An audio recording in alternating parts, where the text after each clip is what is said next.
சித்தாரா கேளடி கண்மணி பாடகன் சங்கதி என்ற பாடல் கேட்டதுமே தெற்றுப்பல் தெரிய வசீகரமான சிரிப்பழகுடன் மனதில் மின்னலிட்டு மறைந்து போகும் இவரது பசுமை மாறா நினைவுகள். 90களில் கனவு நாயகிகளில் இவர் மிக முக்கியமானவர். குடும்ப பாக்கான முகந்தோற்றம் கொண்டவர் என்பது, திருமணம் முடித்தால் இவரை போன்ற ஒரு பெண்ணை தான் திருமணம் செய்து கொள்ள வேண்டும் என்ற வேட்கையை அன்றைய இளைஞர்கள் மனதில் விதைத்து வலம் வந்தவர். அளவான உயரத்துடன் மாநிற தோற்றம் கொண்ட இவரும் அன்றைய இளைஞர்களின் கனவு கன்னி. எனக்கு சித்தாராவை நினைத்தவுடன் ஞாபகம் வருவது அவருடைய அழகான தெற்று பற்கள் தான். மலையாளம் தாய்மொழியாக இருந்தாலும் பன்மொழி நாயகியாய் கலை உலகில் பவனி வந்த சித்தாராவை பற்றிய முழு தகவலை தான் இன்றைக்கி நம்ம இந்த வீடியோவில் பார்க்க போகிறோம். முக்கியமாக அவர் ஏன் இன்னும் திருமணமே பண்ணிக்கல அப்படிங்கிற விஷயத்தையும் பார்க்க போகிறோம். Welcome to our rocking lifestyle. 1973ஆம் ஆண்டு ஜூன் மாதம் 30ஆம் தேதி அன்னைக்கு தமிழகத்தின் அண்டை மாநிலமான கேரளாவின் தலைநகரான திருவனந்தபுரம் மாவட்டத்தை அடுத்த ஒரு சிற்றூரில் பிறந்த மூத்த மகள்தான் சித்தாரா. இவருக்கு 2 தம்பிகள்.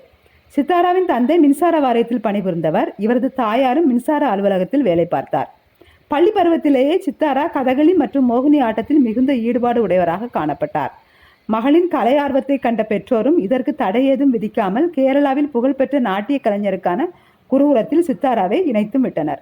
இதன் அடிப்படையில் கல்வியில் முதல் மாணவியாகவும் நாட்டிய கலைகளில் ஆர்வமுடையவராகவும் இருந்தார் சித்தாரா. இவ்வாறு குடும்பம், கல்வி மற்றும் நாட்டிய கலை என வளர்ந்து வந்தார் சித்தாரா.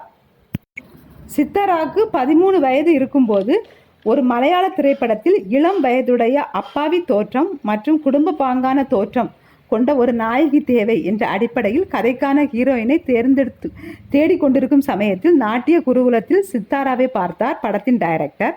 பார்த்ததும் பிடித்து போகக்கூடிய முக வசீகரம் கொண்ட சிறுமி சித்தாராவை கண்டதுமே படத்தின் தயாரிப்பாளருக்கும் பிடித்து போக சித்தாராவின் தந்தையிடம் இதை பற்றி பேசினார்கள்.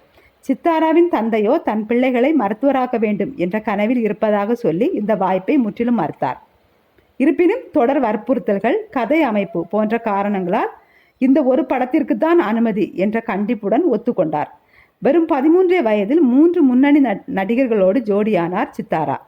இதன் பேரில் 1986ஆம் ஆண்டு மம்முட்டி, மோகன்லால் நடித்த காவேரி என்ற திரைப்படத்தின் வாயிலாக முதலில் மலையாள திரைப்படத்தில் கால் பதித்தார். மேற்கண்ட படத்தின் வெற்றியை தொடர்ந்து மலையாள ரசிகர்கள் சித்தாராவை கொண்டாட ஆரம்பித்தனர். சினிமா துறையே வேண்டாம் என்றிருந்த சித்தாராவின் தந்தைக்கோ மகளுக்கு கிடைத்த புகழ், சினிமா மூலம் கிடைத்த நல்ல நண்பர்கள் எல்லாம் கொஞ்சம் கொஞ்சமாக பிடித்து போனது. சித்தாரா நடிப்பு மலையாளத்தில் தொடர்ந்தது. படு பிஸியான நடிகையாகவும் மாறத் தொடங்கினார். இப்படி இருந்த அவரை தமிழ் திரையுலகம் வரவேற்க தொடங்கியது. சிகரம் கே. பாலச்சந்தர் அவர்கள் டைரக்ட் செய்த புது புது அர்த்தங்கள் என்ற படம் மூலம் தமிழுக்கு அறிமுகமானார். கதையின்படி கதையின் நாயகன் ரகுமான் மீது அளவற்ற காதல் கொண்ட மனைவி கீதாவினால் ஏற்படும் மன உளைச்சலுக்கு மருந்தாக இருந்திருப்பார் சித்தாரா. இப்படி நடிகை சித்தாராவின் முதல் தமிழ் படமே அவருக்கு வாழ்வில் ஒரு பெரிய மைல்கல்லாக அமைந்ததுதான் வெற்றி. இதன் பிறகு எண்ணற்ற பட வாய்ப்புகள் இவரை நோக்கி வந்தாலும் கவர்ச்சிகளற்ற குடும்ப பாங்கான கதைகளை மட்டுமே தேர்வு செய்து நடித்தார். இதைத் தொடர்ந்து அவர் நடித்த படங்கள் எல்லாம் வெற்றி பெற்றிருந்தாலும் மறுபடியும் மாபெரும் வெற்றியாக அமைந்த படம்தான் புதுமுக இயக்குனர் வசந்தின் புது வசந்தம். இதை தொடர்ந்து நடித்து வந்த சித்தாரா தனது நடிப்பில் இருந்து சற்று மாறுபட்டு அர்ச்சனா IAS என்ற நடிப்பு ஆக்ஷன் படத்திலும் நடித்தார். இப்படி மாபெரும் வெற்றி இல்லாவிட்டாலும் தோல்வியில்லா படங்களில் நடித்து வந்த இவர் புது புது நடிகைகளின் வரவால் படிப்படியாக 2ஆம் நாயகி என்ற நிலையை சந்திக்க ஆரம்பித்து பின் நகைச்சுவை நாயகியாகவும் நடிக்க ஆரம்பித்தார். பின்னர் டி. ராஜேந்திரன் படத்தில் தாய் தங்கை பாசம் என்ற படத்தில் ராஜேந்திரன் அடுக்குமொழி வசனத்தை அசால்ட்டாக பேசி நடித்தார்.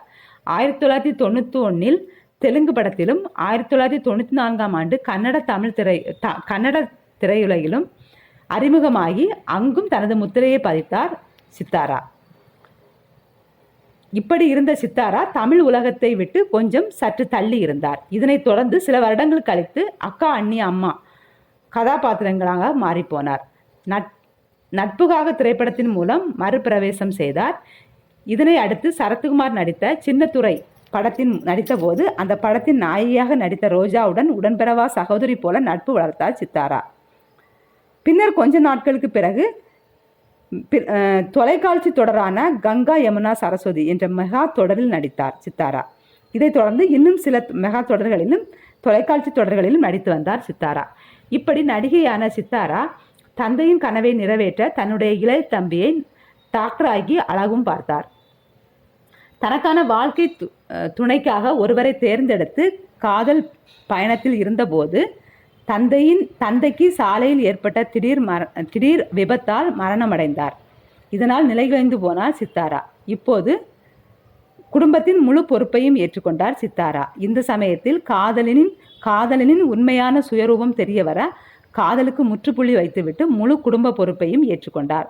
தாயாரின் வற்புறுத்தலுக்காக வரம்பார்க்கும் படலத்திற்கு ஒப்புக்கொண்டாலும் அதுவும் தன் குடும்பத்தை பிரிக்க நினைக்கும் சூழ்ச்சியை கண்டு அதற்கும் குட்பை சொல்லிவிட்டு தனது குடும்பமே தனது உலகம் என எண்ணி வாழத் தொடங்கினார் சித்தாரா. இன்று வரை அப்படியே தான் வாழ்ந்து கொண்டிருக்கிறார்.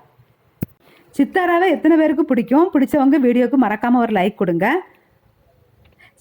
சித்தாரா நடித்த படங்கள்லே உங்களுக்கு எந்த படம் ரொம்ப பிடிக்கும் அப்படிங்கிறத மறக்காமல் கமெண்டில் சொல்லுங்கள். அப்படியே நம்ம சேனலை சப்ஸ்கிரைப் பண்ணுங்கள்.